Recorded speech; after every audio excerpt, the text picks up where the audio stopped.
We want to turn now to a conversation around building wealth. According to a 2024 UBS report, the U.S. will have more than 25 million millionaires by 2028. And Ramsey Solutions is talking about a method that you can use to become a millionaire using just 7 baby steps here. So joining me now on set to discuss, we've got Rachel Cruze, Ramsey Solutions personal finance and budgeting expert and host of the Rachel Cruze Show. Rachel, great to have you in studio with us. Thank you. Thanks for having me. Let's dive right in here. I mean, the first 2 steps, they have to do with savings and debt. So break them down for us. Sure. Well, the very first step is to get a $1,000 emergency fund. Now, some people, listening or watching may think, wait, what? Is that it?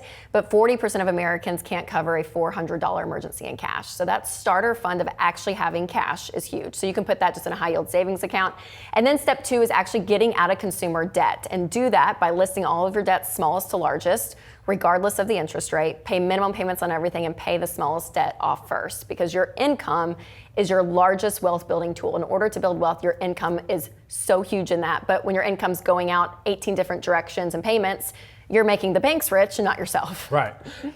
After you've essentially paid down your debt here and you're thinking about your house, or minus your house at least, there are 3 steps that kind of spread your money out to different areas. Talk to us about that. That's right. Well, step 3 is you're going to build up your starter emergency fund to 3 to 6 months of expenses. Again, having that cash liquid to be able to get to when you need it, but having that cash is so important. And then baby step 4 is funding 15% of your income into retirement specifically. So 401k, 403bs, Roth IRAs. Mm-hmm.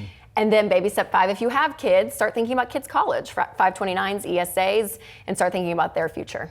And we have the last 2 steps as well. Finally, getting to that mortgage and ending with wealth. Talk to us about those last 2 steps. That's right. Step 6 is paying your house off early. And we find that people are doing this in around 9 to 11 years.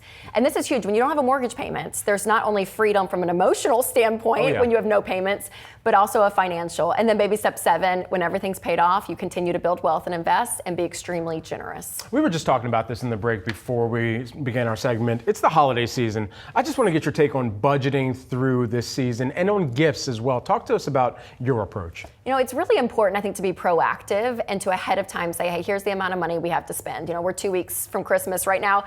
So it may be a little late in the game for 2024, but for 2025, it's the idea of not going into debt, finding margin when you can, but also setting healthy boundaries. I mean, people have really been struggling the last couple of years, and it continues to be expensive when you're going and buying things. So maybe that there is a conversation to yourself, maybe with your spouse if you're married, to say, hey, Christmas may look different this year, but we're actually going to put boundaries up and spend money we actually have versus going and borrowing money, because about 28% of Americans are still paying off debt from Christmas of 2023.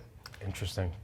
Rachel, thanks so much for taking the time here with us today. Rachel is also the author of the new children's book. We have it here on set with us. New children's book, I'm Glad When I Can Share. There you see the book cover on your screen right now. Rachel, thanks for taking the time. Thanks for having me.